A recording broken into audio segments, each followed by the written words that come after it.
Respected viewers and my dear friends, welcome back. GT-PGT TET-CAM recruitment test. Syllabus change হৈছিল, syllabus change লৈ একাংশ ক্যান্ডিডেটে court case কৰিছিল, হাই court case কৰিছিল। তো এই কোৰ্ট কেসৰ ৰায়দান আহিছে। তো ৰায়দানৰ পিছত আপোনালোকৰ লাভ হল না লছ হল আজিৰ এই ভিডিও ডিসকাস কৰিম। সো ভিডিওটো হেকলগে চাব and one request to you চ্যানেলত নতুন হলে সাবস্ক্ৰাইব কৰি দিব। So let's start da video. My dear friends, আপোনালোকে জানে যোৱাকালি মই এটা আলোচনা কৰিছিলোঁ, আপোনালোকে হয়তো ইতিমধ্যে খবৰত পাইছে। তো GT-PGT TET-CAM ৰিক্ৰুটমেণ্ট টেষ্ট চিলেবাছটো অকণমান চেঞ্জ কৰিছিল। GTৰ ক্ষেত্ৰত 15 মাৰ্কছটো মেথামেটিক্সত দিছিল ক্লাছ 10 লৈকে, 10 লেভেল ষ্টেণ্ডাৰ্ডলৈকে মেথামেটিক্সটো 15 মাৰ্কছ দিছিল।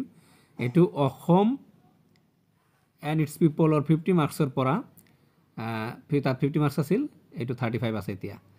তো এইটো লৈ পেলাই একাংশ কেণ্ডিডেটসকলে মানে কোর্ট কেস কৰিছিল। আৰু তেওঁলোকৰ যেটো ৰিজন আছিল, ৰিজনটো আছিল যে যেহেতু সিলেবাস চেঞ্জ হৈছে ম্যাথমেটিক্সৰ কাৰণে উপযুক্ত সময় তেওঁলোকে পোৱা নাই। এতিয়া এই কেছৰ ওপৰত কালি অকমান ডিসকাশন হৈছে। আজি যেটো আলোচনা হৈ সিদ্ধান্ত দিছে হাইকোর্টে 15 ডেজৰ এটা এক্সট্ৰা সময় দিব লাগে।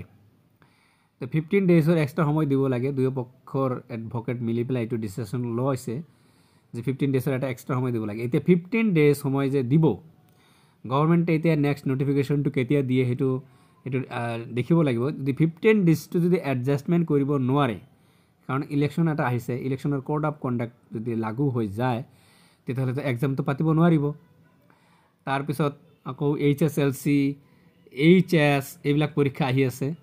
তো গতিকে এইটো কেতিয়া কিমান দিনলৈ পোষ্টপোন হয় এইটো গভর্নমেন্ট নোটিফিকেশন আহিলেহে গম পোৱা যাব। আজিকালিৰ ভিতৰত হয়তো গভৰ্নমেন্ট নোটিফিকেশন আহি যাব, যেহেতু কোৰ্টৰ অৰ্ডাৰ এইটো হয়তো এতিয়া লাগু হ'বই। তো ইয়াতে ক্যান্ডিডেট সকলৰ কি বেনিফিট হল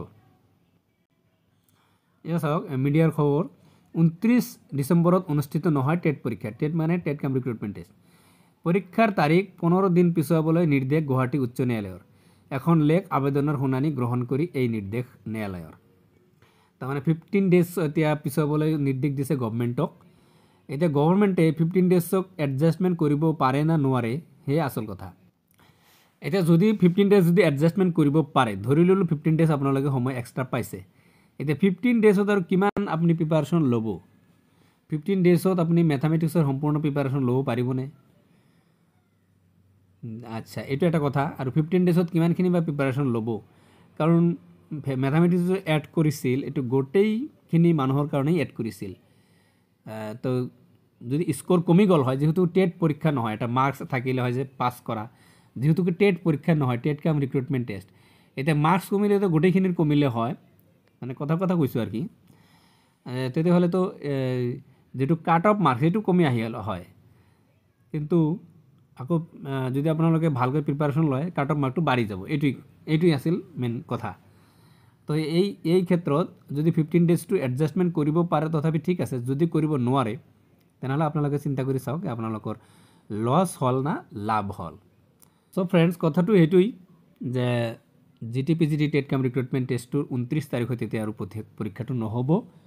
তাৰপৰা 15 ডেজ, তাৰমানে 14 জানুৱাৰী বা 13 জানুৱাৰী হ'লে হ'ব পাৰে, নহ'লে এতিয়া কেতিয়াবা হয়। এতিয়া নেক্সট নোটিফিকেশ্যনৰ কাৰণে আমি অপেক্ষা কৰি থাকিব লাগিব।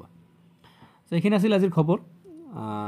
নেক্সট ইনফৰমেশ্যন আহিলে আকৌ আপোনালোকক জনাই দিম।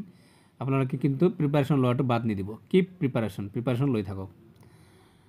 সো আজিৰ ভিডিও মানে শেষ কৰিছোঁ। ভিডিও যদি আপোনালোকে প্ৰথম চাই আছে তেনেহ'লে চেনেলটো ছাবস্ক্ৰাইব কৰি দিব, এনেকুৱা ধৰণৰ ইনফৰ্মেটিভ ভিডিঅ' পাই থাকিব।